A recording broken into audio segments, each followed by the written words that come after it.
Enaknya kalau di sini tuh jadi kan kalau dosen tuh kayak welcome, terus mereka ya kalau kamu masih ada pertanyaan, oke, kirim email ke saya. Halo, kalian sedang mendengarkan podcast Ibu dan Anak. Bersama saya Fitri. Dan saya Kiki.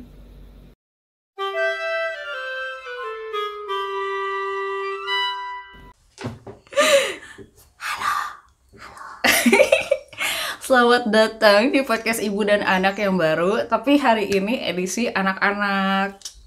Dan sebenarnya bukan anak-anak, bukan ibu-ibu. Jadi kita kayak mentally masih jadi masih gini, masih stuck di saat kita pertama kali bertemu ya. Bener. Jadi, dan tidak berkembang lagi. Tidak berkembang lagi. Khawatir. Jadi ceritanya, silakan memperkenalkan diri dulu. Aku harus kenalin diri. Iya, namamu siapa? Halo. Lucu banget sih. Nama aku Nadia. Terus kamu mau tahu aku apa lagi? Usia, status. Gak usah ngomongin usia, kenapa sih? Status juga nggak usah deh kayaknya. Maksudnya status lagi apa nih katanya? Di sini. Di sini tuh lagi kuliah. Aku kuliahnya ngambil social science. Social science di Jerman lah di ya. Jerman. Oh, oke. Nah, Nadia ini Ndeo. Maaf ya, soalnya sering kali manggilnya tuh Ndeo gitu ya. Nggak apa-apa. Panggilan dari zaman kita bertemu dari SMP. zaman kita bertemu udah berapa tahun ya itu? Aduh, terketahuan umurnya dong. Oh iya bener-bener ya, oke. Lanjut. Jadi kita tuh sebenarnya teman SMP gitu ya, awal bertemu gitu. Terus love at first sight. Aku masih normal. Aku masih mencari seorang pria. Oke. Jadi yang mau daftar silahkan. Udah ada tahu, nggak boleh kayak gitu. Udah ada apa? Nggak boleh. Aku udah ada yang lagi nungguin di Korea cowoknya. Oke. Lanjut. Jadi aneh. Cepet. Lanjut. Oke. Jadi intinya adalah kita tuh mau ngomongin soalnya ada dia pernah ngalamin kuliah di Indonesia dan pernah juga ngalamin kuliah di Jerman. Dan banyak yang pengen tahu kayak misalnya apa sih bedanya kuliah di Jerman sama kuliah di Indonesia gitu kan. Jadi first thing first. Kita mulai dari persyaratan buat daftar. Nah, backgroundnya dulu kamu kuliah di Indonesia di mana? Dulu tuh aku di Indo kuliah di Universitas Kristen Maranatha di Bandung. Terus aku ambil jurusan psikologi. Terus kamu ngerasa nggak sih dari awal nih ya, misalnya orang-orang yang penasaran nih gimana daftarnya gitu, apa sih persyaratan daftar? Kalau yang di Indonesia mungkin pada yang tahu, tapi bedanya sama Jerman apa nih? Maksudnya dokumen yang perlu buat daftar di Jermannya, kayak persyaratan segala macamnya. Kurang lebihnya. Sebenarnya sih hampir sama aja sih, kayak misalnya nilai-nilai SMA, ijazah kayak gitu. Habis itu beberapa tuh ada yang minta juga kayak apa sih namanya, motivation letter, sama recommendation letter juga kadang ada yang minta dari misalnya dari dosen kayak gitu. Buat yang di sini. Oh gitu. Kalau buat S2 ya kalau itu. Tapi kalau buat S1 sih lebih pada mintanya lebih ke nilai-nilai SMA. Nilai SMA, ijazah. Terus kan kalau misalnya buat yang lulus SMA biasanya kalau mau di sini harus tutkol dulu kan ya. Nah, tapi kalau misalnya kamu udah pernah kuliah di Indo, nggak perlu tutkol, bisa pakai nilai yang dari uninya, yang pas dari kuliah sebelumnya. Kayak gitu. Kebanyakan sih hampir sama sih, sama ini juga sih kayak ujian bahasa Jerman. Oh, di sini ada ujian bahasa Jerman gitu atau di sini? Oh gitu. Tapi kan itu ujiannya beda gitu. Pokoknya harus ada nilai bahasa Jerman yang harus standar ada bahasa gitu Jerman, kan. standar bahasa Jerman C1. C1 atau kayak DSH gitu kan. Gitu. Pokoknya minimalnya C1 aja. Gitu. Kalau di Indonesia kalau daftar bukannya ada kayak tes gitu gak sih? Ada.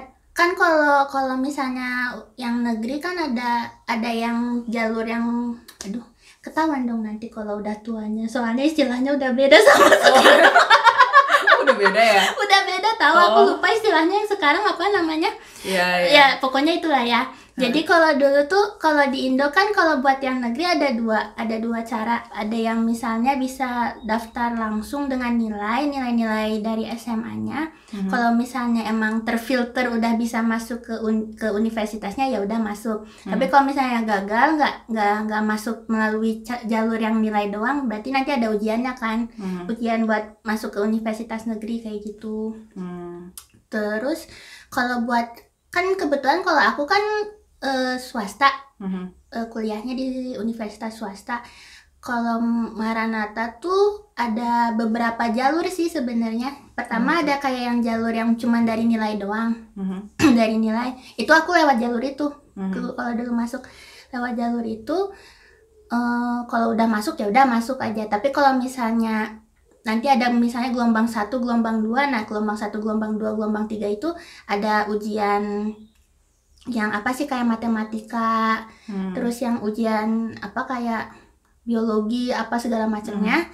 Abis itu ada ujian psikotes juga. Gitu. Buat sebenarnya sih psikotesnya cuma buat ngeliat doang kamu cocok nggak di fakultas ini atau enggak kayak gitu. Di jurusan itu kayak gitu. Oke. Nah, terus kayak banyak yang nanya juga nih biaya. Mau reveal nggak? Kalau biaya mah jangan dibandingin lah kayaknya, soalnya kan aku kan kuliahnya swasta dan udah pasti gede banget kan. Kalau dibilang per semester tuh, tadi harus mikir dulu. Biayanya per semester gitu juga ya? Bayarnya per semester, per SKS dihitungnya. Oke. Kalau berapa ya? Kalau negeri kamu nggak tahu juga ya? Negeri aku kurang tahu. Beda-beda sih negeri tuh, dan tiap tahun tuh pasti naik. Kayak kalau nggak salah ya, teman aku yang kuliah di negeri tuh ada per semesternya ada yang sekitar 500.000. Gitu. 500, 600, 1 juta ada. Kayak gitu. Tapi kalau swasta mah nggak bisa dibandingin. Gede banget. Iya sih. Dan jurusan juga kayaknya tergantung jurusan juga kan ya. Jurusan mah ini semakin populer jurusan itu semakin mahal. Kayak misalnya kedokteran aja. Kedokteran tuh mau di negeri mau di swasta pasti untuk semester pertama dia bayarannya hampir 2 digit.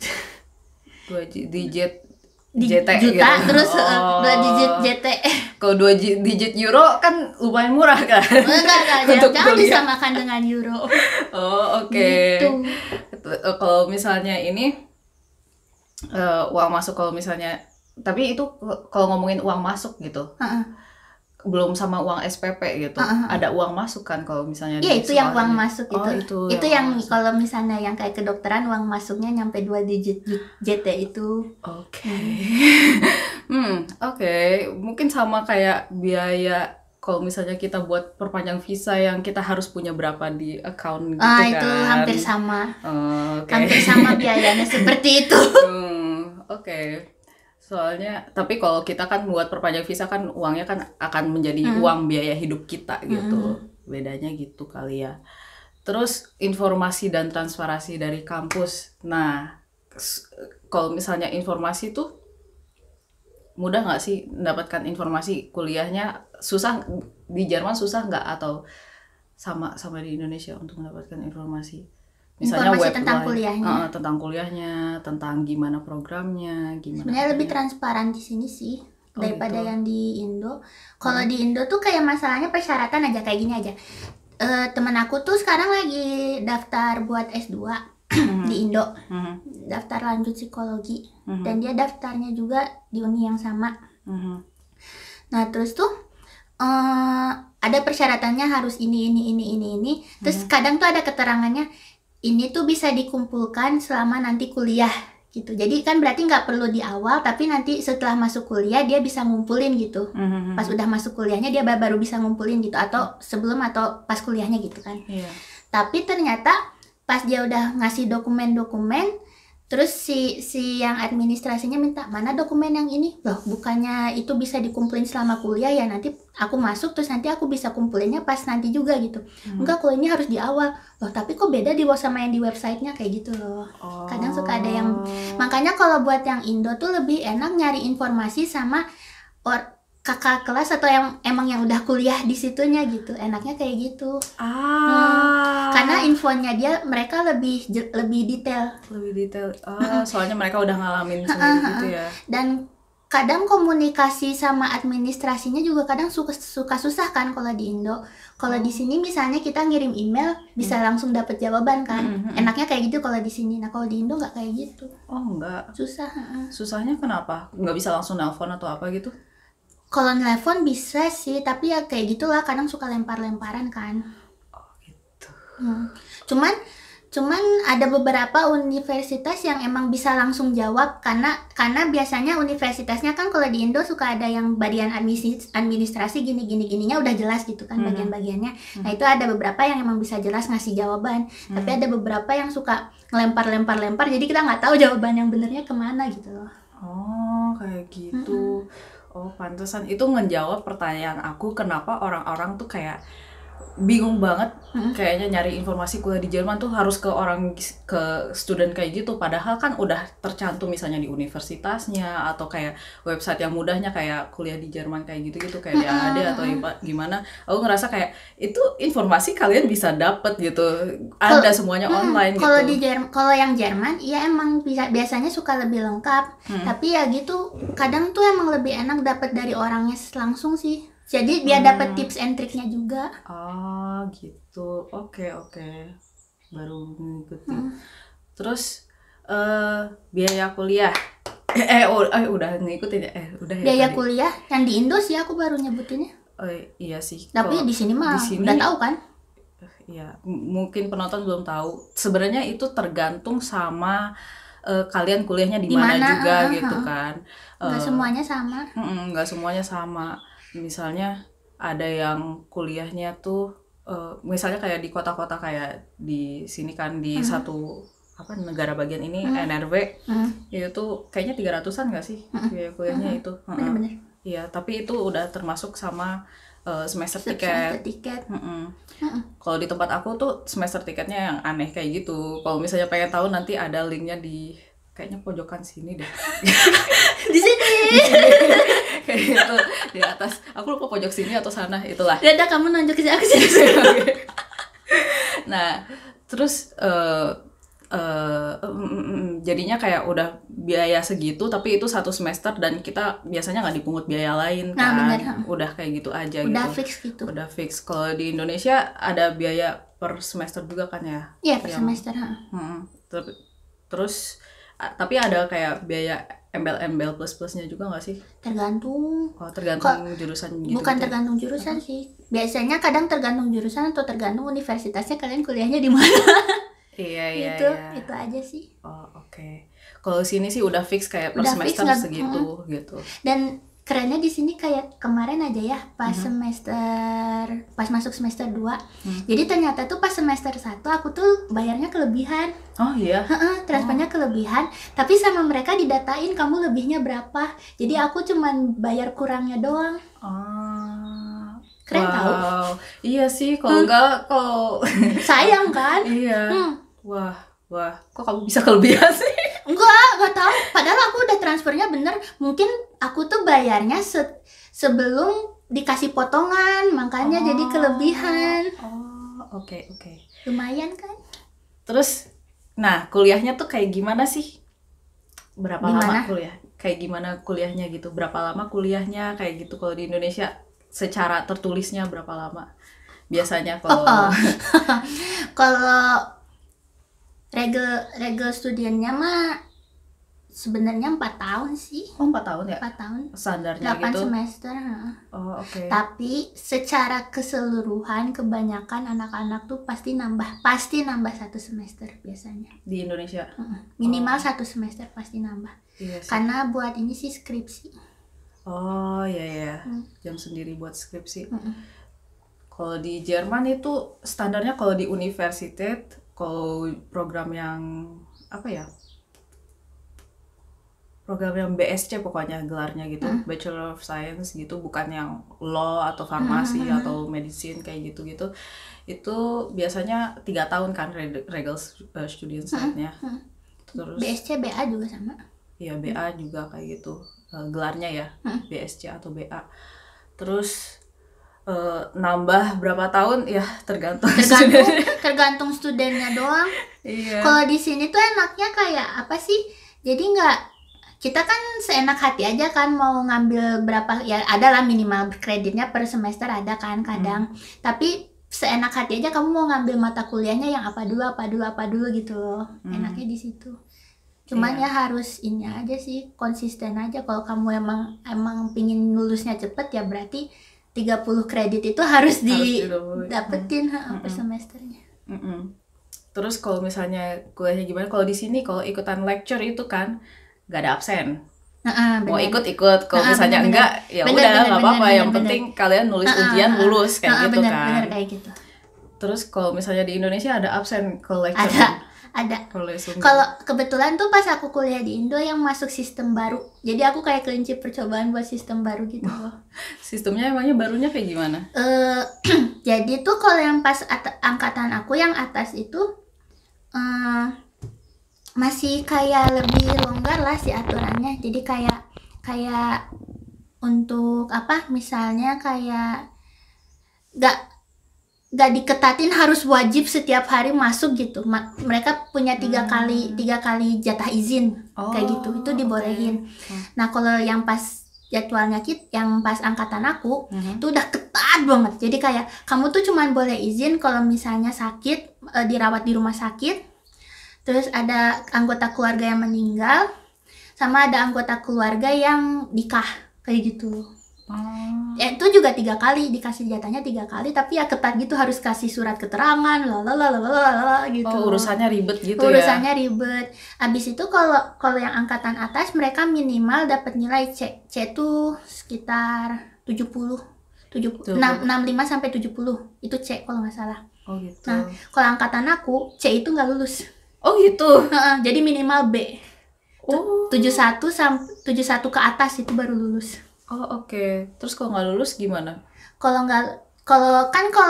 yang angkatan atas itu ada ujian tengah semester, ada ujian akhir semester. Kalau angkatan aku tuh nggak ada. Kita tuh quiznya bisa 2 kali per bulan, 3 kali per bulan, atau berapa kali per bulan ya suka-suka dijadwalinnya sama dosennya kan. Kalau misalnya di quiz itu kita nggak lulus, misalnya yang pertama nggak lulus, nanti ada remedial yang kedua, terus ada lagi nanti akhir semester remedial yang ketiga kalau masih nggak lulus. Kayak gitu. Kalau misalnya yang remedial ketiga nggak lulus, harus ngulang mata kuliah itu. Oh gitu. Kirain kalau remedial ketiga nggak lulus, DO. Enggak kayak di sini ada. Oke. Enggak. Oke, ngulang mata kuliah bisa semester depannya atau harus tahun depannya gitu? Tahun depannya, karena itu per tahun gitu ya adanya. Oh oke, gitu. Oke, ngerti. Terus ruang kelasnya kayak gimana sih? Di Indo kan? Di Indonesia.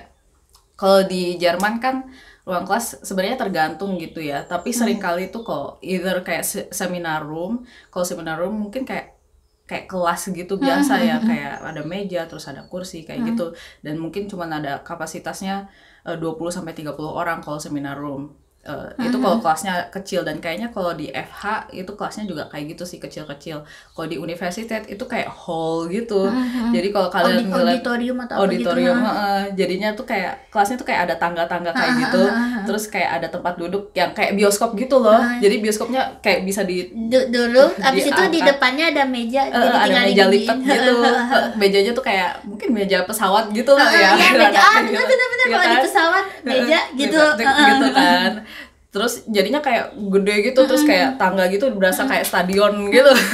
Terus dosennya biasanya kalau ngomong juga harus pakai mic biar kedengeran. Pakai mikrofon, terus kadang suka dikalungin gitu. Iya benar. Atau enggak mikrofon nyanyi gitu kayak. Iya benar. Terus kalau misalnya di Indonesia kayak gimana? Di Indonesia mah nggak kayak gitu. Piye. Kayak kelas SMA weh.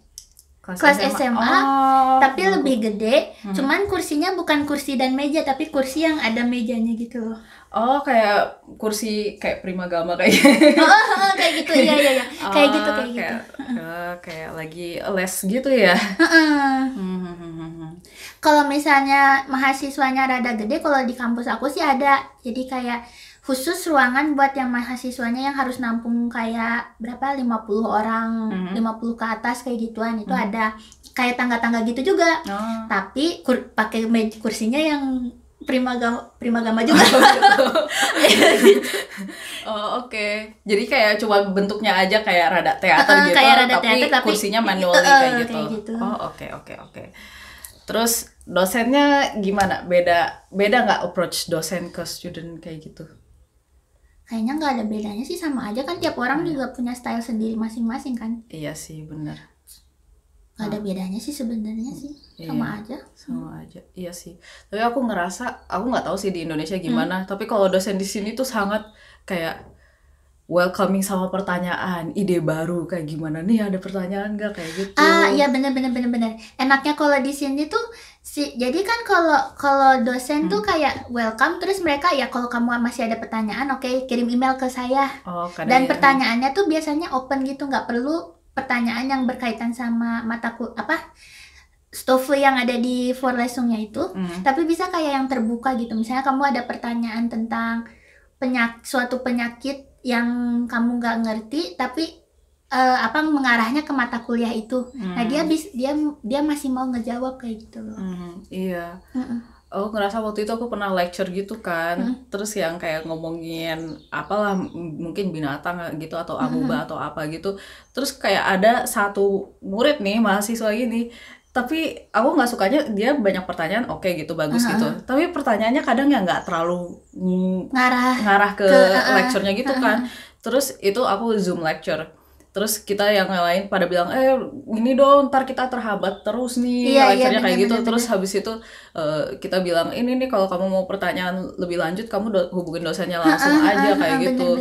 Kadang kayak gitu sih rada nyebelinnya, tapi dosennya tuh dengan baik hati tuh kayak yang nggak apa-apa kayak gitu, pertanyaan gitu. Sama enaknya juga di sini, bedanya sama di Indo ya. Kalau di sini dosen tuh nggak suka ada Sprechstunde yang konsultasi itu kan. Jadi kayak kalau misalnya kamu masih ada pertanyaan, cuman tinggal unmelden, ya aku masih ada pertanyaan, boleh nggak ikutan Sprechstunde kayak gituan. Tuh nanti kita kayak ngobrol sama dosennya kan. Kalau di Indo nggak ada yang kayak gitu. Kayak kalau bahasa Inggrisnya office hour gitu lah. Kalau di Indo nggak ada yang kayak gitu sih. Iya. Kalau aku sih nggak di offering kayak gitu kalau di universitas. Kalau di uni kamu nggak ada? Nggak tahu sih, dosen-dosen aku nggak, tapi kita bisa nge-email aja gitu. Dan mungkin kalau misalnya harus ngomong langsung baru dia ngasih kayak appointment, kamu mau ketemu sama saya kapan kayak gitu. Kalau di uni aku ada sih, jadi tiap dosen suka ada jadwalnya, Sprechstundenya jam berapa. Atau kadang ada yang boleh langsung masuk datang, ada yang kadang harus butuh unmelden dulu sebelum ikutan Sprechstundenya. Iya, harus nge-email dulu bikin appointment. Benar-benar. Nah, terus habis itu kalau praktikum kamu bilang kamu nyari-nyari apa sih? Praktikum nyari-nyari bahan buat praktikum sampai kemana-mana gitu nggak sih? Buat labor? Aku nggak ada labor. Pas kamu di Indonesia? Iya. Kalau itu bukan praktikum, itu lebih kayak apa sih? Praktek, kayak ujian praktek istilahnya mah. Kalau praktikumnya beda lagi. Jadi kalau di psikologi itu biasanya kan emang ada beberapa tes psikotes kan. Nah itu tuh ada ujiannya, kayak kita harus nyari orang lain untuk dicoba untuk ditesnya. Nah nanti kita ambil data tes segala macam, kita apa namanya Bu Verten tuh? Nilai. Ngasih nilai, ngasih scoring kayak gitu, kita analisis segala macam. Nah kalau buat praktikum tuh biasanya udah ini sih dibantu dari si universitasnya, kayak kamu mau arah yang mana, kita udah ada tempatnya nih, ini. Tapi kalau misalnya di tempat itu udah full, ya baru kita yang masuk, kita cari tempat yang lain gitu. Maksudnya kayak ke lapangan itu. Maksud aku ini yang kayak kadang aku kayak labor misalnya kayak ngebelek-belek kodok atau ngebelek-belek apa yang labor kayak yang gitu kayak loh. gitu ya sama yang itu yang psikotes itu. Oh, yang psikotes itu pakai binatang. Hah? Kan kalau psikologi itu eksperimennya ada macam-macam kan. Ada yang langsung ke manusia, ada juga kita pas semester 1 itu eksperimen sama tikus sama ikan. Yang maze. Oke. Kayak gitu. Oke. Terus aku mau nanya kayak kalau misalnya kita nge-lab kayak gitu, tapi kayaknya kamu nggak terlalu banyak nge-lab ya.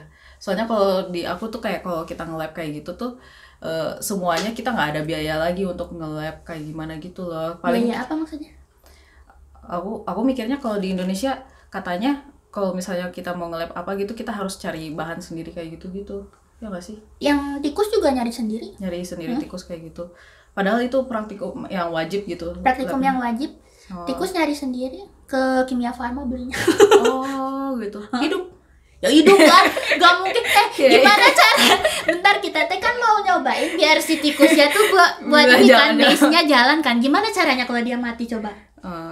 Oke. Kirain kayak dikasih otak tambahan. Lalu kalau itu bukan tikus alami ya.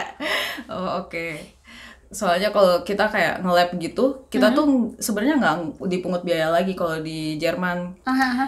Paling kayak misalnya kalau labnya kimia, kita tuh harus ada asuransi tersendiri, asuransi buat lab itu, dan itu tuh paling kayak kita apply sendiri. Kalau misalnya kita punya asuransi dari orang tua, itu kayak kita nggak perlu asuransi itu lagi. Tapi kalau sendiri bayar sendiri, dan itu kira-kira paling 7 euroan kayak gitu, nggak salah. 7 euro atau 15 euro ya, aku lupa. Tapi kalau misalnya ini jadinya kita cuma modal asuransi itu yang kita harus punya. Just lab punya sendiri, sama kacamata kadang disediain, kadang kita harus punya sendiri. Itu aja sih, dan kita nggak dipungut biaya lagi kayak misalnya mereka ngeprint skrip atau mereka ngasih bahan kayak gimana gitu. Udah beda sih, kamu kan kuliahnya beda, ada aku mah iya sih, kamu nggak banyak kayak gitu ya. Nggak banyak yang kayak gitu aja. Oh iya. Udah aku mah cuma nyari orang, kamu mau dites nggak? Udah ikut aja. Kelinci percobaan. Alat-alat tesnya mah udah.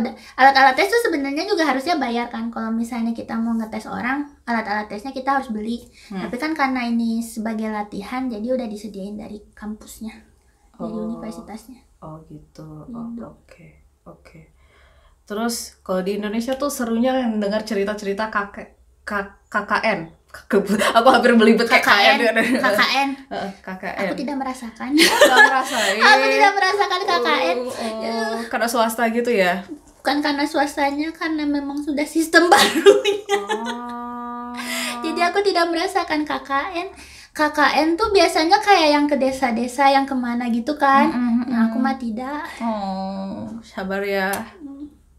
Kencana. Dan di sini di Jerman kamu nggak bakal merasakan juga. Kencana. Paling di sini tuh tergantung jurusan sih, bisa yang praktek, yang magang gitu loh. Iya. Kayak gitu. Itulah. Kalau di Indonesia juga ada praktek magang juga kan? Ada. Magang. Itu di tiap universitas beda sih. Kalau di universitas aku yang magang itu cuma 1 semester. Oh gitu. Tapi wajib gitu? Wajib. Semua jurusan wajib atau? Wajib, semua jurusan harus. Gitu. Kan ada peraturan baru kan sekarang, wajib buat ini apa, buat kalau misalnya yang kuliah mereka harus ngerasain yang di lapangan juga, kalau nggak salah ada aturan baru yang dari Menteri Pendidikan. Oh gitu. Kalau di sini sih kayaknya tergantung sama jurusan ya. Kalau teknik sih biasanya wajib gitu, either sebelum masuk universitas atau enggak pas lagi yang tahap akhir gitu, semester akhir kayak gitu. Tapi tergantung jurusan. Kalau aku kan jurusan IPA ya, IPA MIPA gitu sih. Ya kita udah kadang kan ruang kerjanya tuh universitas lagi gitu, either institusi atau universitas gitu kan. Jadinya nggak harus yang sebelum magang gimana gitu. Yang sebelum masuk universitasnya atau yang pas lagi di universitasnya gitu. Kalau aku wajib. Oh gitu. Aku wajib. Harus praktikum minimal 8 minggu, 2 bulanan. Oh, minimal oke. itu 2 bulan. Itu semester berapa itu di Terserah. plannya? Terserah kapan Terserah aja kita gitu? kapan aja. Oh gitu. Sesuka hati. Ini yang di Jerman kan yang Ini yang kamu di wajib? Jerman. Oh oke. Kalau yang di Indo biasanya semester akhir. Semester akhir sebelum skripsi. Oh, dan semester akhir itu berarti pas lagi masa magang itu nggak ada ujian, nggak ada lecture, nggak ada kuliah gitu, atau masih ada? Masih ada, tapi nggak sebanyak yang semester 1, 2, 3, 4 kayak gitu loh. Oke. Jadi kan kalau yang semester 1, 2, 3, 4 kayak full banget kita di universitas belajar buat ujian, buat kuis ujian segala macam. Tapi yang pas akhir-akhir tuh kayak misalnya yang pas magang ya kita cuman kayak bikin paper buat report kayak gitu loh. Oke. Terus bentar balik lagi ke ujian itu, kamu tuh nggak ada ujian akhir semester atau masih ada? Nggak ada pas yang aku. Oh, jadi cuman kayak kuis Ada gitu sih yang ujian akhir semester sama ujian tengah semester, tapi itu buat mata kuliah yang kayak bukan psikologinya, kayak misalnya statistik, terus apa KWN, kewarganegaraan, Pancasila. Ada KWN. Ada tahu. Oh. Ada tahu. Oh, ada agama juga gitu. Ada teologi. Aku belajar fenomena teleologi. Kalau teologi mungkin ada hubungannya sama psikologi nggak sih? Nggak ya? Kadang tuh beberapa mata kuliah yang umum itu dikaitin sama yang psikologinya juga. Kayak misalnya kan aku tuh kuliah umum tuh ada juga ini apa sosiologi sama antropologi. Nah itu ada dikaitin juga sama si psikologinya. Terus kayak kan kalau di Indonesia itu psikologi tuh lebih ke IPS kan, bukan ke IPA. IPA, bener kan? Iya, IPA. Udah lupa ya, Bu. Oh my god. Lebih ke IPS kan. Jadi ada di kita tuh namanya mata kuliahnya biopsikologi. Karena kebanyakan anak mahasiswanya juga dari IPS, itu jadinya bukan kuliah utama di psikologi. Nah itu karena dia ada bio, jadi pertamanya kita belajarnya biologi dulu. Habis itu pas setelah ujian tengah semester lebih ke biopsikologinya, kayak belajar apa pengaruh dari neuron apa, hormon apa ke psikologi orang kayak gitu. Oke. Kalau gitu. Menarik.